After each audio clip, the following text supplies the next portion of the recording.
In this lesson, we're going to solve systems of equations using elimination. This is part 2. Our objective today is to solve systems of linear equations in two variables by elimination. The difference between this lesson and the one before it is that today we're going to have to find an additive inverse. You will always need to eliminate one of the variables before you can add them. So the first question that you have to ask is, do you want to eliminate x or y? And it really doesn't matter which one you want, you just have to decide which one. So the first thing that we have to do is make sure that our variables are all lined up. So to do this, I usually draw like little lines like I have just done, so that I know that the x's line up with the x's and the y's line up with the y's. The next thing that you're going to have to do is decide, do you want to eliminate the x's or the y's? And like I said before, it does not matter whatsoever. A couple things that I look for are opposite signs. Okay, so like as you guys can see here, this is a positive 2x and this is a negative x. They have opposite signs, so that would work really, really nicely. Or something that has like similar multiples, like this is a 1 and this is a 3. In this case, I'm going to eliminate the x's. So what I need to do here is I need to basically find like their least common multiple. So what's the smallest number that 2 and 1 can both multiply to? So to do this, I always start with the larger number. That number is 2. Can I multiply 2 times 1? That's 2. 2 times 2, that's 4. 2 times 3, that's 6. Okay, now I'm going to do 1 times 1. That's 1. 1 times 2, that's 2. So actually, this is the smallest number that I can multiply both of those two. So that's the number that I need the x to be. Like I need that to be a coefficient of 2. So step 3 is what I'm going to do next. I have to multiply one or sometimes both of the equations to eliminate this variable. This first equation up here, I'm going to show you this one right here. Since that's already the number that I want it to be, I'm just going to write it again. Okay, this one though, I need that to be a negative 2x.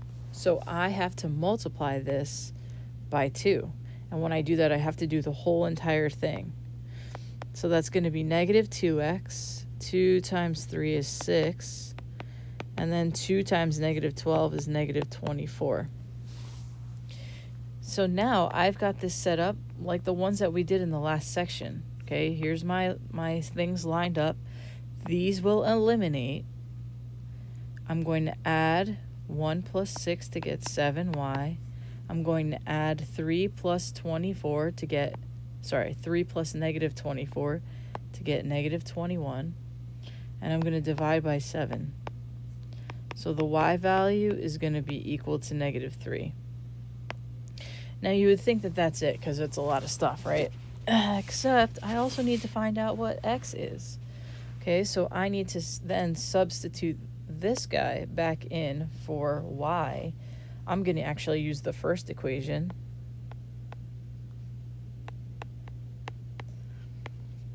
And I'm going to solve for x. The opposite of negative 3 is positive 3. 3 plus 3 is 6. If I divide both sides by 2, x is actually equal to 3 as well. So basically, we have to do a little bit more work in the beginning. But once we get to the part where it looks like this, then it's the same thing that we did in the last section. Here's another example. Okay, like I said before, you're going to look for variables that have opposite signs. So like in this case, I am going to find the LCM here of 3 and 1.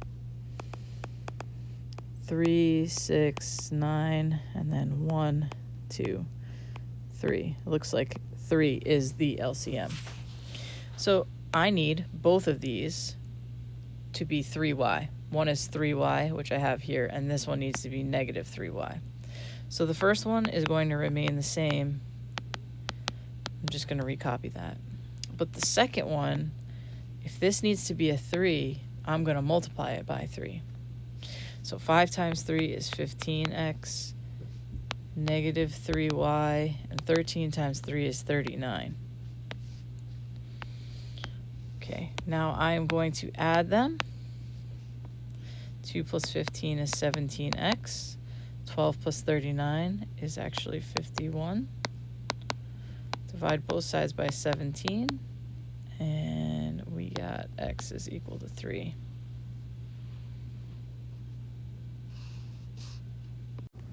And now I need to find out what y equals. So I'm going to choose the top one again because it has all positives in it. See this guy, he had a negative. I don't really like that. So I'm just going to sub in the 3 for the x. 2 times 3 is 6. So I'm going to simplify it, and now I am going to solve it. Subtract 6 from both sides. 12 minus 6 is 6. I have to divide both sides by 3. So the y value is 2.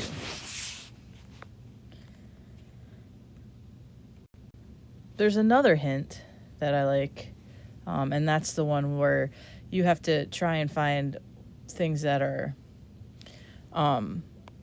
multiples of each other. So I'm going to show you this one, though. I'm going to actually multiply both of them. So looking at this here, I see the negative and the positive here. So we have opposite signs. So I need to find the LCM of 3 and 2. 3 times 3 is 1. 3 times 1 is 3. 3 times 2 is 6. Okay, can I do 6 divided by 2? Yeah. 2, 4, and 6. Now, the position of this number tells you what you need to multiply by. This is number 1, so this is number 2. This is number 1, this is number 2, and this is number 3. So what I mean by that is since I need this to be a 6, I have to multiply this top equation by 2. So that'll be negative 6x plus 8y equals 24. And since I need this bottom equation right here to be a 6, I would multiply it by 3. That's the third position in this list here. So I've got 2 times 3 is 6. This is a 1. 1 times 3 is 3. And negative 8 times 3 is negative 24. So I've set this one up now. These will cancel out. They'll eliminate. 8 plus 3 is 11. Y. 24 plus negative 24 is actually 0. If I divide both sides by 11, y equals 0. And what I need to do next to find out what x is, I have to substitute this back into one of the original 2 equations. So it could either be the top or the bottom. I am going to choose the bottom here because the numbers are smaller and there's only one negative. I know there's one in the top too, but the numbers are smaller in the one on the bottom. So that's the one I'm going to choose. 1 times 0. Okay, all I did there was substitute 0 in for y. I'm going to simplify now.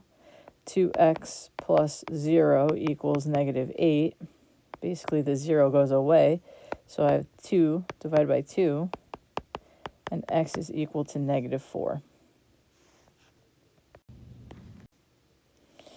All right, here's another tough one. So these don't have opposite signs.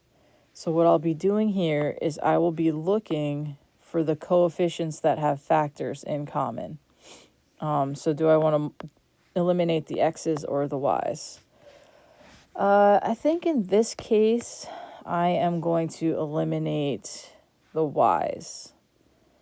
Okay, so either way, it does not matter whatsoever.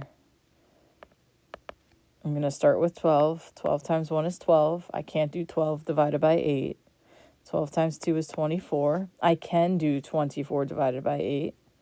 So 8 times 1 is 8, 16, and 24. So using my trick, okay, this is in position number 2, and this is in position number 3. So the top one here, I have to multiply by 2. So 14x minus 24y equals negative 44. And the bottom one, I have to multiply by 3. Now, the trick about this is these two signs are the same. So that means that one of these numbers that I multiply by, the 2 or the 3 over here, one of them has to be negative. So I'm just going to make this a negative 3. So that's a negative 15x plus 24y equals positive 14 times 3 is 42. All right, line these up, eliminate the y's, and positive 14 minus 15 is negative 1x. Negative 44 plus 42 is negative 2. So I'll divide both sides by negative 1, and x will equal positive 2. And now I have to sub in 2 for x. I'm actually going to pick the bottom one because the numbers are smaller. So I will be substituting positive 2 in for x. Okay, this has to, remember, this has to be original equation here. So, like, what I mean by that is, like, before I multiplied it by negative 3. So this is a 10 minus 8y equals negative, 14. Subtract 10 from both sides. Negative 8y equals negative 24 divided by negative 8, and x equals 3. Psych, not x. Y equals 3. All right. All right, last but not least, we have a word problem, which we will be working on a lot over the next couple weeks. Basically, what we have to do is we have to set up our own equations, our own 2 equations, and then we're going to have to solve them. So there's going to be a lot of numbers here. Let's try and figure this out. Each family in a neighborhood is contributing $20 worth of food to a neighborhood picnic. The Harlan family is bringing 12 packages of buns. The hamburger buns cost $2 per package. The hot dog buns cost $1.50 per package. How many packages of each type of bun did they buy? So, I want to find out how many packages of each type of bun did they buy. So, X is going to be hamburger buns. Y is going to be hot dog buns. So, do we have any one of these numbers?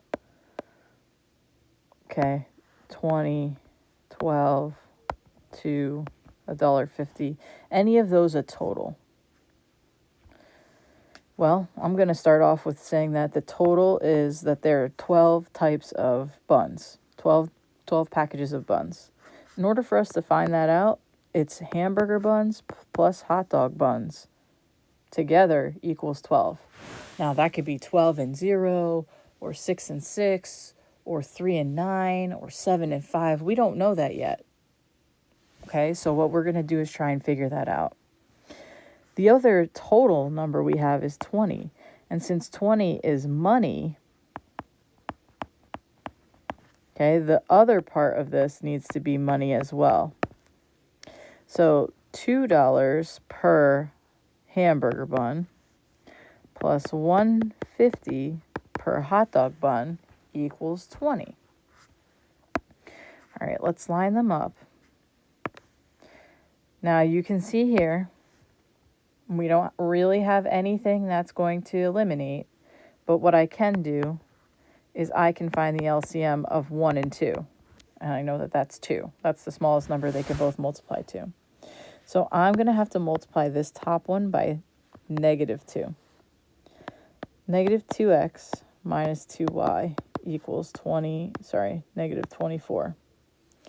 The bottom one I can keep. Okay. These are going to eliminate each other. -2 plus 150 is -0.5y. And -24 plus 20 is -4. Divide both sides by -0.5. And you're going to find that y is equal to 8. That means that there are 8 hot dog buns. If there are 8 hot dog buns, and I sub this back in for the top, that means that there are 4 hamburger buns.